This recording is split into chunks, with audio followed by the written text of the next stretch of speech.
Halo Rangers. Jadi hari ini kita balik lagi nih di channel Dorengers. Kali ini aku ambil alih dulu nih. Aku sama Raka. Kita akan podcast tentang film yang udah lama sih booming, tapi kita baru mau bahas sekarang nih. Mungkin buat kalian-kalian yang belum nonton atau pengen nonton, kita akan bahas film yang judulnya apa, Kak? The Medium.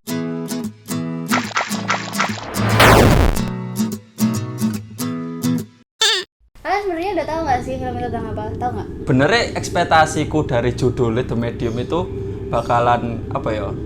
Ada sebuah orang yang dijadikan tempat sebuah medium dimasukin oleh roh itu sendiri. Cuman kalau dari sinopsisnya sendiri ya hampir-hampir sama sih sebenarnya.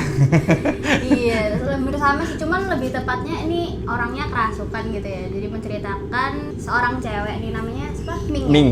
Ya, namanya Ming. Dia itu kerasukan oleh suatu roh yang dimana roh itu lama-lama jadi mempengaruhi dirinya dia gitu loh, kepribadiannya. Dia jadi punya ya semacam banyak kepribadian gitulah. Karena dimasukin banyak roh. Betul banget. Jadi ya ini menceritakan kisahnya Ming ini gimana biar dia bisa lolos dari kerasukan itu lah, ya semacam itu nggak sih?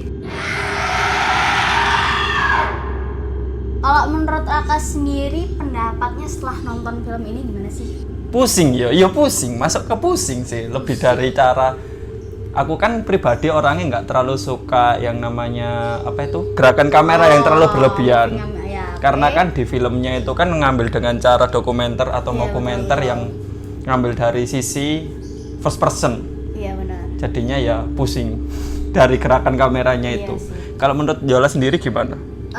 Kalau aku sebenarnya biasa aja sih. Aku sebenarnya nggak nangkap ya kenapa orang-orang banyak yang pusing mual setelah nonton itu. Mungkin antara efek dari filmnya atau emang kayak Raka tadi gara-gara pengambilan gambarnya yang kayak dokumenter. Itu kan model-modelnya kayak paranormal activity nggak sih? Jadi pakai kamera-kamera gitu kan. Itu ya mungkin itu ya yang bikin orang-orang nggak betah atau pusing. Cuman kalau dari aku pribadi, karena aku nggak terlalu yang sensitif sama kamera yang di model kayak gimana-gimana, jadi ya oke-oke aja sih menurutku. Dan menurutku juga filmnya nggak seserem itu loh. Kalau kamu sendiri gimana?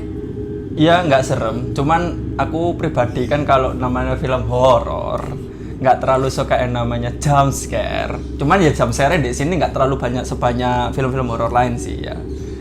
Jadi ya masih bisa untuk ditonton. Cuman untuk teman-teman yang nggak suka kamera movement yang terlalu itulah. Mungkin kalau untuk seremnya sendiri lebih ke karena ini film agak gore kali ya, maksudnya untuk beberapa adegan yang ini sedikit mengandung spoiler ya. Contohnya aja kayak waktu penyerangan pakai pisau itu kan kelihatan banget di tangannya, diliatin gitu loh. Terus waktu makan anjing kan Emang ada?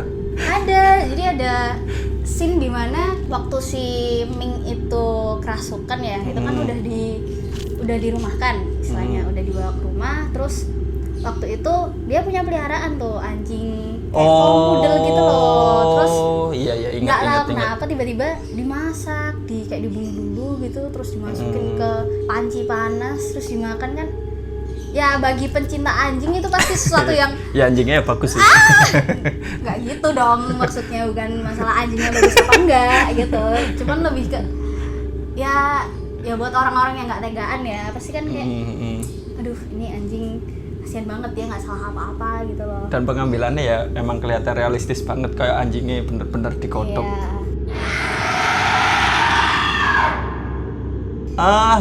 Kalau kan namanya dokumenter ya, jadi ya based on true story, bisa dibilang gitu. Cuman kita ya nggak tahu beneran apa enggak kan.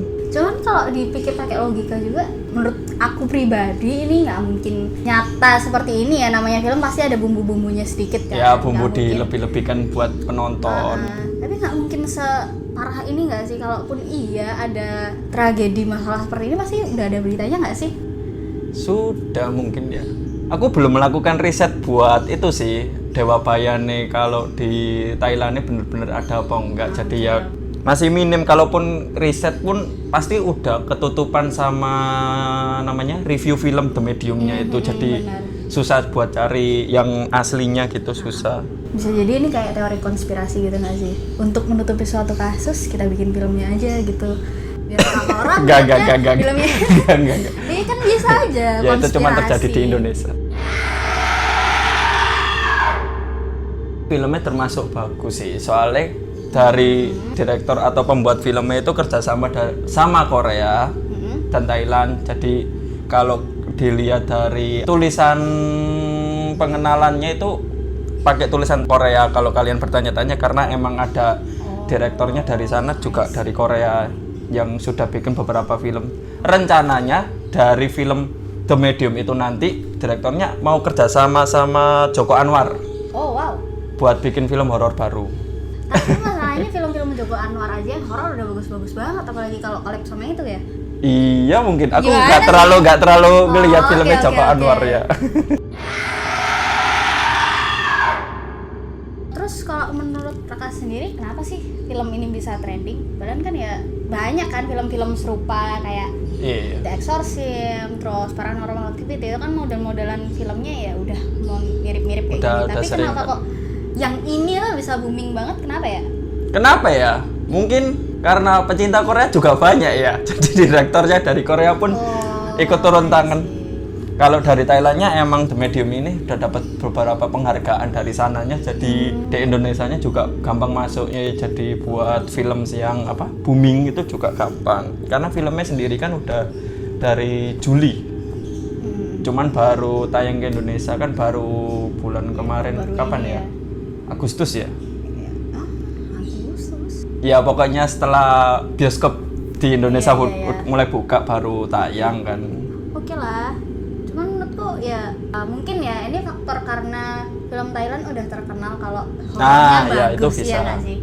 Jadinya emang ngangkat dari situnya juga. Sama pembuat filmnya yang kerjasama sama Korea itu juga ya, film-filmnya yang lainnya juga ya udah beberapa yang ada yang terkenal emang. Ke branding dari situ. Keangkat. Oke. Bisa sabi enak banget berarti ya kalau bikin film kerjasama sama direktur terkenal terus bisa langsung booming gitu kan. Ya nggak gitu filmnya. juga ceritanya. Terus nih sebenarnya kalau dari segi cerita menarik gak sih jalan ceritanya, alur ceritanya? Menarik. Kenapa? Ketawa gimana sih? Enggak. Ada satu skin adegan dewasa di situ sebenarnya, di mana Ming yang selagi kesurupan bersama Agli B melakukan tindakan di kantornya dan akhirnya ketahuan sama bosnya dari lihat CCTV, akhirnya pun dipecat ya itu karena ketahuan, dan Ming tuh nggak sih tahu itu setan yang mana, yang cowok yang Aglinya. ya. Nggak tahu aku. Itu- Tak pikir orang beneran. Bukan, itu emang apa ya? Secara apa ya? Dia itu nggak sadar. Jadi posisi dia kan mabuk atau gimana gitu ya. Terus dia tidur di kantor gitu kan. Nah, keesokan paginya ada scene yang berdarah. Ya betul. Nah itu sebenarnya pada malam itu dia itu ya begitu Lagi sama, berhubungan. Iya. Tapi sama bukan manusia. Oh. Itu kan bukan manusia. Aku kira. Kelihatan banget kan itu orang-orangnya dari yang pertama, kedua, ketiga. Itu cowoknya beda-beda loh. Emang ada 3 kali? Ada. Aku tahu sekali toh sama om-om yang gendut. Wow, banyak Tatoan. itu. Banyak itu. Kayaknya perlu tak lihat lagi deh. Kayaknya di skip ya maksudnya. Nggak kelihatan ya. Jadi gitu, itu mungkin agak sensitif ya buat adik-adik yang masih di bawah umur. Jadi mending di skip aja lah, nggak usah ditonton. Ya kalau mau nonton ya perlu Sama bapak pendampingan ibunya. orang tua ya. Paling ya ditutup mata Anda. Belum cukup umurnya, belum saatnya ya kan? Berarti kalau menurut Raka sendiri scene yang paling berkesan itu ya? Enggak. Apa dong? Mungkin skin terakhir sih ya. Skin di mana para yang mau ngelepas kutukannya atau rasukannya malah jadi kena semua. Itu keren sih. Kok malah keren? Jadi kayak film zombie, kejar-kejaran gigit-gigitan gitu kan. Oh iya. Itu lebih kalau aku mikirnya plot twist sih. Makanya kita nggak bakal kepikiran kalau ritualnya gagal kan memang ada kemungkinan ritualnya gagal ya. Cuman aku nggak kepikiran kalau semua orang yang ada di situ tuh dia bakal terlibat. Iya, jadinya kan kayak kerasukan semua. Jadi ya terus bener akhirnya sih. filmnya siapa yang ngirim? Ya kan kalau itu cerita asli kan kameramen pun kan nggak lari, dia kena semua. Balik lagi, ini kan film. Iya Pasti ya ini remake lah, nggak mungkin kan film dari mereka nge-shooting dari awal sampai akhir terus difilmin terus ada orang nemu ini ada rekaman terus dikirimin ke production. Terus baru nu keserang. Serang apa nih maksudnya? Ya keserang hantu lain nih. Enggak lah. Tapi kalau ngomong dukun, bener ya, lebih horor Indonesia. Jadi kalau dibikin dokumenter tentang dukun Indonesia kayak lebih jos. Santet nyantet gitu ya. Santet-santet mungkin kayak apa ya? Conjuring yang baru. Oh iya. Itu kan ceritanya santet-santet, Iya. cuman kayak kalau Indonesia yang bikin lebih. Iya. Itu Lebih nanti sadis. kita bahas next aja kali ya, kalau yang soal conjuring santet mencatat itu Iyo. buat next konten aja mungkin ya. Oke nih, kita mulai masuk ke teori-teori konspirasi tentang filmnya sendiri. Kan kita udah bahas tadi ya alur-alurnya, terus scene mana yang paling menarik dan paling membagongkan gitu ya. Mungkin sekarang kita lebih mengulik lebih dalam dari filmnya sendiri. Raka ada pertanyaan nggak buat aku ini? Ada beberapa sih sebenarnya plot hole di sini tuh. Kenapa kok ibu Ming yang malah jadi perantara?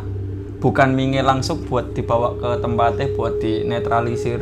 Masalahnya nih ya, kalau menurut pandanganku pribadi, itu kan mereka ngelakuin ritual di tempat awal si Ming kerasukan banyak setan ya. Itu di rumah kosongnya itu. Nah, posisi kalau orang yang kerasukan, istilahnya kan dia pintunya kebuka lebar banget tuh. Kalau dia dibawa ke sana, otomatis ya semakin banyak yang bisa masuk ke dia. Makanya posisinya dia disegel di dalam kamar gitu. Terus harus ada perantara yang bisa istilahnya sedarah mungkin ya, untuk memudahkan biar si setan-setannya yang masuk dari Ming itu bisa balik ke tempat awalnya tadi di rumah itu. Pertanyaannya, itu setannya bakal balik atau malah justru masuk ke jiwane yang ibu Pada kenyataannya karena ini gagal ya. Iya, jadi kita nggak tahu. Masuk semua. Masuk ke satu-satu. Iya. Soalnya kita apa ya? Kalau secara logika ya ini sebenarnya nggak ada logikanya sih film ini. Cuman seharusnya kalau emang si ibunya itu posisi baik-baik saja, maksudnya dengan dia punya mental yang kuat dan lain sebagainya, ya dia bakal fine-fine aja gitu loh. Cuman masalahnya di sini kan dia udah apa ya, mungkin gangguan psikis karena lihat anaknya kayak gitu, kasihan dan lain sebagainya. Akhirnya dianya nggak kuat juga, apalagi ada momen dimana si Mingnya itu dilepasin segelnya, ya nggak sih? Gara-gara si tante Ming nih. Iya, itu apa sih? Bayi. Gimana? Nganu, apa itu namanya? Menyamarkan suara bayi. Iya, kayak bayinya seolah-olah dicuri, akhirnya tantenya khawatir, gitu. dibuka pintunya dan akhirnya gagal ritualnya kan. Ini yang sebenarnya menyebabkan ritual itu gagal kan ya karena segelnya itu dibuka, bahkan dari awal juga udah diwanti-wanti. Pokoknya apapun Jangan yang dibuka terjadi, sampai jangan ritualnya dibuka. selesai. Betul. Jadi ya gitulah, berakhir dengan scene persombian duniawi kayak gitu. Ada dua lagi sih kalau menurutku. Apa tuh? Si Nim, dukunnya atau tantene yang Ming itu. meninggalnya kenapa? Kok tiba-tiba ketemu meninggal? Bunuh diri nggak sih? Masa bunuh diri sih? Soalnya dia udah kehilangan pegangan hidupnya dia. Ada scene kan waktu ditunjukin waktu patungnya siapa namanya? Dewa Bayan itu udah kepenggal kan. Nah, dia beranggapan kalau patung itu nggak ada atau patung itu rusak, dia udah kehilangan si dewanya itu. Berarti dia udah nggak ada tujuan untuk hidup gitu loh. Akhirnya ya dia memutuskan untuk bunuh diri. Itu menurutku ya, meskipun pada kenyataannya di film kita juga nggak tahu itu meninggalnya karena apa. Cuman kemungkinan besar kayak gitu sih kalau menurutku. Kalau kamu ada pandangan lain? Aku kira awalnya itu kan di situ kan kayak seingatku Mingnya hilang gitu kan. Pikirku ke rumahnya si Nim buat bunuh. Enggak. Itu posisi udah di rumahnya enggak sih? Udah di rumah sendiri-sendiri itu emang. Cuman nggak mungkin sih untuk, maksudnya kalaupun dia membunuh tujuannya apa? Soalnya sejauh ini si Nim itu nggak terlalu berkontribusi untuk mengusir setan-setan itu nggak sih? Iya. Jadi emang ya si setannya ya santai-santai aja, orang ini nggak ngapa-ngapain gitu loh, nggak yang terlalu mengusik aku dan lain sebagainya. Cuman ya kalaupun emang berhubungan ya itu kenapa tiba-tiba patungnya bisa kepenggal? Kalau bukan karena ulah si roh-roh jahatnya itu. Pasti kan ada campur tangannya juga secara nggak langsung. Cuman kalau untuk meninggalnya sih ya itu bunuh diri. Ya terus buat pertanyaan terakhir ini, dari plotnya itu hantunya yang sebenarnya ngerasuk itu siapa? Kan di terakhir credit skinnya itu kan si dukunnya Nim ini kan bertanya-tanya bener yang ngerasuki dia dulu waktu remaja, waktu dia dipilih Dewa Bayan itu Dewa Bayannya sendiri yang ngerasukin atau bukan gitu kan. Soalnya kan ciri-cirinya si Ming itu sama-sama Nim waktu dia dipilih gitu loh. Iya sih, sebenarnya ada kemungkinan waktu awal-awal itu kan emang kalau dari apa ya penjelasannya mereka itu kan emang harus ada penerus ya, dan itu harus cewek. Sementara di situ dari keluarganya mereka sendiri yang punya anak cewek, ya anak ceweknya cuma si Ming itu. Jadi pasti yang dipilih kemungkinan besar adalah si Ming itu gitu loh. Dan pada kenyataannya ibunya Ming bener ya? Iya, ibunya Ming itu emang dari awal banget itu udah nggak setuju kalau keluarganya itu ada berhubungan dengan dunia perdukunan dan lain sebagainya. Dan pada akhirnya karena emang mungkin pada awal-awal kerasukan itu waktu ayahnya meninggal kalau nggak salah, itu kan ada pemakaman dan lain sebagainya. Setelah itu baru si Ming itu mulai kerasukan kan. Nah itu mungkin itu pertanda waktu itu dia dipilih oleh Dewa Bayan. Cuman karena si ibunya itu nggak merestui, ya ignorance lah soal hal-hal perdukunan dan tidak percaya, akhirnya dibawalah si Ming ini ke dukun lain. Nah posisi dia di dukun lain itu yang menyebabkan si Ming ini istilahnya dari yang sebenarnya cuma kerasukan Dewa Bayan mungkin ya, aku juga nggak tahu itu beneran kerasukan Dewa Bayan atau gimana, cuman mulai lebih dibuka lagi gitu loh. Jadi makin banyak yang masuk.